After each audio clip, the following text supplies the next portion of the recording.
কল্পনা করুন, দুপুরবেলা আকাশে সূর্য পুরোপুরি জ্বলজ্বল করছে।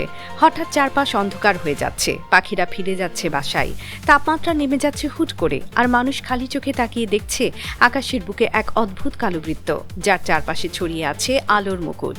এটা কোনো সিনেমার দৃশ্য না, এটা ঘটেছে বাস্তবে।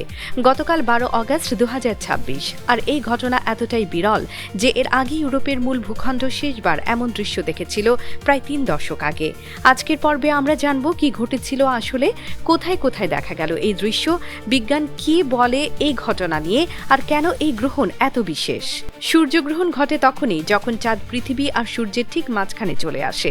চাঁদের ছায়া তখন পৃথিবীর কোনো একটা অংশে পড়ে, আর সেখান থেকে দেখলে মনে হয় সূর্য যেন ঢাকা পড়ে গেছে।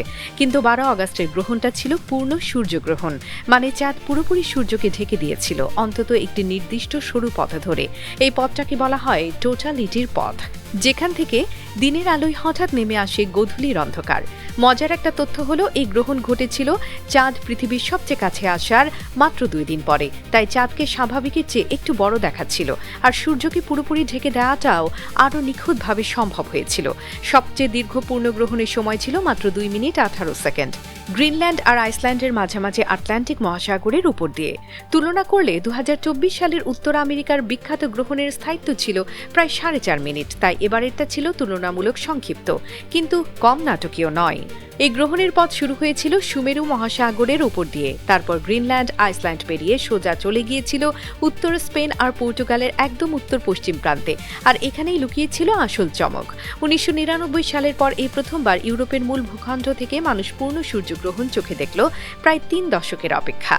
স্পেনে গ্রহণটি ঘটেছিল প্রায় সূর্যাস্তের সময়, তাই সূর্য তখন দিগন্তের কাছাকাছি নিচু হয়েছিল, ফলে যা দেখা গেল তা ছিল প্রায় অতি প্রাকৃত।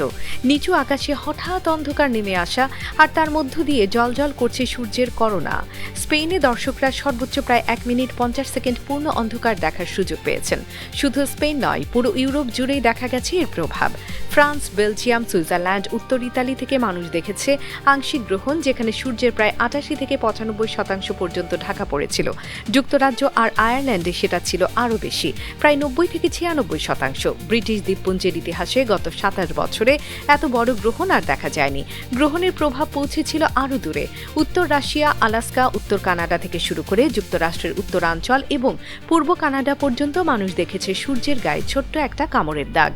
স্পেনের সেগুর দা কালাফেল শহরে স্থানীয় সময় সন্ধ্যার দিকে হাজার হাজার মানুষ জড়ো হয়েছিলেন খোলা মাঠে আর পাহাড়ের চূড়ায়, চোখে গ্রহণ দেখার বিশেষ চশমা। যখন চাঁদের ছায়া পুরোপুরি সূর্যকে ঢেকে দিল, চারপাশে নেমে এলো নাটকীয় নীরবতা, আর তারপর একসাথে হাজারো মানুষের উল্লাসধ্বনি। আকাশে তখন দেখা যাচ্ছিল সূর্যের বাইরের বায়ুমণ্ডল, যাকে বলে করোনা, এক আলোর মুকুটের মতো, যা সাধারণ সময়ে সূর্যের তীব্র আলোর কারণে খালি চোখে দেখা যায় না। আর সেই মুহূর্তে আকাশে উজ্জ্বল একটা বিন্দুর মতো দেখা গিয়েছিল শুক্র গ্রহ, যেন অন্ধকার আকাশের এক নীরব সাক্ষী।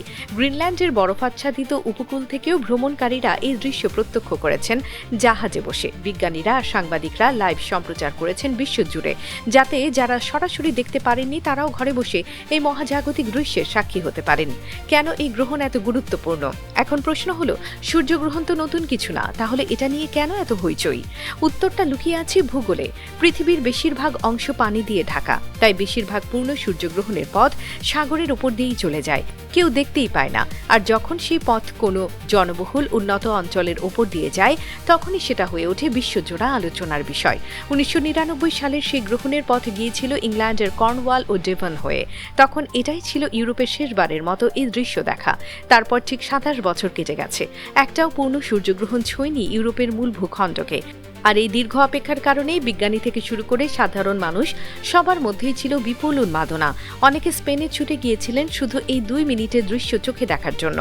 আগ্রহীদের জন্য একটা তথ্য, পরবর্তী উল্লেখযোগ্য দীর্ঘস্থায়ী পূর্ণ সূর্যগ্রহণ ঘটবে 2027 সালের অগাস্টে উত্তর আফ্রিকার উপর দিয়ে, যেখানে পূর্ণ অন্ধকার স্থায়ী হবে প্রায় 6.5 মিনিট।